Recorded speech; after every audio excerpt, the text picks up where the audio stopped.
Hello everyone, this is Adam Meister, the BitcoinMeister, the DisruptMeister. Remember to subscribe to this channel. Hey, thank you Mysterious Dash Man for sending me the little bits of Dash recently. If other people have been sending stuff, I haven't been able to check everything lately due to some circumstances. But I will check soon, and thank you all. I am tonight and tomorrow I am attacking all my unanswered emails and comments. So if you think I'm ignoring you, I'm not. I'm getting to it tonight. I've just been so busy coming back from Las Vegas and everything. And remember, there is a new video posted here every day still, despite how busy I have been. So check it out every day.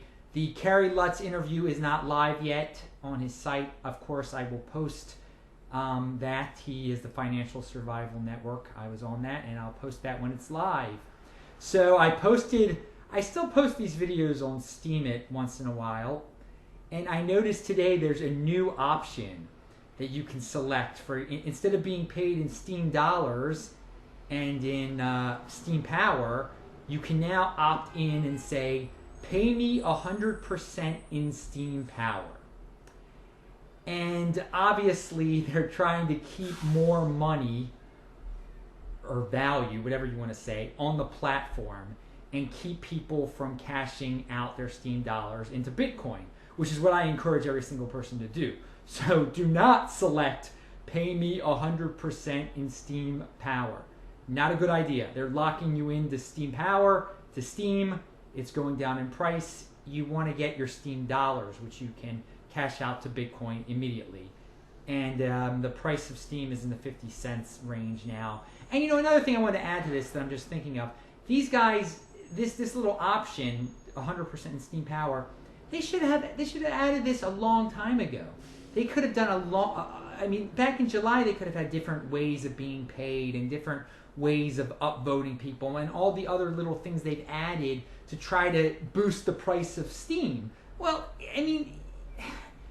I just wonder, how much did they care in the beginning that they didn't add these things in the beginning?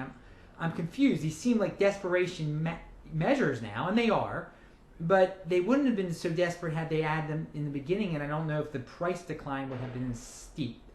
Anyway, speaking of price, Ripple has gone up suddenly, and this is something I am advising all of you not to buy into, okay? I usually don't get specific on what not to do in terms of specific cryptocurrencies. Well, I've said don't buy Steem, obviously, but don't buy Ripple. It is centralized. It isn't like Bitcoin. It isn't a regular cryptocurrency. It's used by banks. It's a company, and the reason it went up in price today is because the company that does Ripple got some funding, and they even call it a startup in the press releases and everything. It's a way for banks to send money back and forth to each other. I don't even know. All I know is that do not buy Ripple. First of all, you never buy it when something's just jetted up like that. But even if it goes all the way down again, this is not something that's going to last. Bitcoin is so superior to this. It's decentralized. This is I don't even get the whole Ripple thing.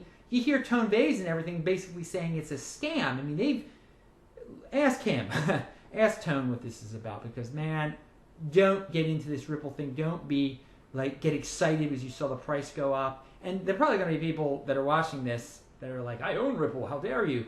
Come on, let's just think about it here. A bank-to-bank settlement system. This is not what cryptocurrency is really about, in my opinion. This is getting away from the banks. And this is just, I don't know what the heck it is. Don't get into it. Monero is under $10. Is it going down the correction hill now to 0.01 Bitcoin? Possibly. I'm still sticking by the 0.01, that it will correct the 0.01 Bitcoin. And by the way, I think when it gets to 0.01 Bitcoin, it still has a bright future. And I've said this a few times. 0.01 Bitcoin's a lot better than where it was a few weeks ago at $1.50. Come on. It's great. You've done very, very well. But I think once it settles around there, and that's just a big round number that I picked. There's nothing really scientific about it. There are a lot of times when these things settle around big round numbers, and I do feel that Monero was undervalued at $1.50. So what, $6.20, 0.01. Let's stick with 0.01 Bitcoin. Let's not say how much it is in dollars, because again, that can change. 0.01 Bitcoin is what I've been saying. I haven't heard much about the dark market activity in terms of people using it, Monero. Again, I'm not on these dark markets. I don't know what really goes on there. So maybe someone could inform me. If you're anonymous on there, like, hey, I bought some marijuana with some Monero the other day. Well, okay, then share this with us anonymously, possibly. I mean, I don't want to get anybody in trouble. I have no idea if it's being used or not, or if it's just still speculating. I mean, I see the trading volume is still very high, so I assume there's a lot of speculators out there trading it. I had a guy contact me about a Baltimore-related thing. As many of you know, I'm from Baltimore. I know a lot about Baltimore ins and outs and all sorts of things. And I'm trying to get away from that type of thing because a lot of people in Baltimore don't want to better themselves. I mean, it really boils down to that. And this guy who was asking me about Baltimore, I told him that, and I said, you know what? The first thing I told him is, like, I'm not into Baltimore as much. You should get into Bitcoin. And this guy was from Mexico, actually. And he's like, is Bitcoin the thing they use on the dark web? So, Bitcoin still has this reputation as being the shady. He said it in a referring to it in a shady way. It's still thought of as shady. It's definitely mainstream adoption's not there yet. People are confused about it still, and this is a positive for me. I think this is a positive because there's so much room to grow. It's obvious. It just reminds me how early everything is. And I think in the last 2 videos now, I keep on talking about how early everything is. But I think we lose track of that sometimes. I really, really do, because a lot of the people who watch these videos, not all, but a lot, are you know a lot about Bitcoin. You know about all sorts of other cryptocurrencies too, and most people don't even know what Bitcoin is. So you are in the elite in knowledge in terms of cryptocurrency. If you're playing with Monero and Ethereum and all these other things, Litecoin. So that was an interesting experience. And then I also had people I've heard of, and I guess when you listen to the Kerry Lutz show, you'll be able to tell this. People still get Bitcoin confused with Bitcoin exchanges. And this is partially, I think, because the mainstream media, whenever a Bitcoin exchange is hacked, it does make mainstream news. So some of them get confused, these mainstream people, and they say, Bitcoin was hacked when it was an exchange that was hacked. Now, again, this confusion I interpret it as a positive also, a long-term positive. Short-term, it can hurt Bitcoin, but long-term, again, it shows that people are very confused about what Bitcoin is, and that there's just a lot of room to grow, a lot of knowledge to grow. So I'm going to conclude this video with a very simple explanation, because there are some new people out there who are watching this and are confused about what Bitcoin really is. Bitcoin can't be hacked.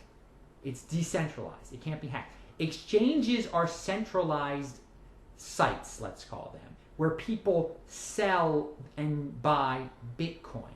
So some people store their Bitcoin on these exchanges for long or short period of times. So because these exchanges are centralized, because they're basically websites, they can be hacked. Just like any website can be hacked. Just like the Democratic National Committee was hacked. Of course an exchange can be hacked. Most of them are going to end up being hacked. So when an exchange is hacked and people are storing their Bitcoin there, Bitcoin is stolen. So the Bitcoin wasn't hacked, the Bitcoin was stolen. So these are two very different concepts. Bitcoin is the actual currency. A Bitcoin exchange is a site where the currency is sold and traded and stored. Now you should not, if you are new to Bitcoin, you should not store your Bitcoin at an exchange. It's the worst place to store it, because they are targeted by hackers because there's so much Bitcoin there. So they're just being tempted to go there and steal. Not that they should steal, that's horrible they're doing it, but hackers can be horrible. And so they want to steal from these exchanges. And there have been recent hacks, there have been past hacks. Don't do it. Don't store your Bitcoin there. I advise people to get a Trezor, which is an offline storage device, And if you have questions about that, if you want help setting up your Trezor, you can email me at adam@trezorhelp.com. So look, I tied everything together there. I'm Adam Meister, the BitcoinMeister. I will talk to you later.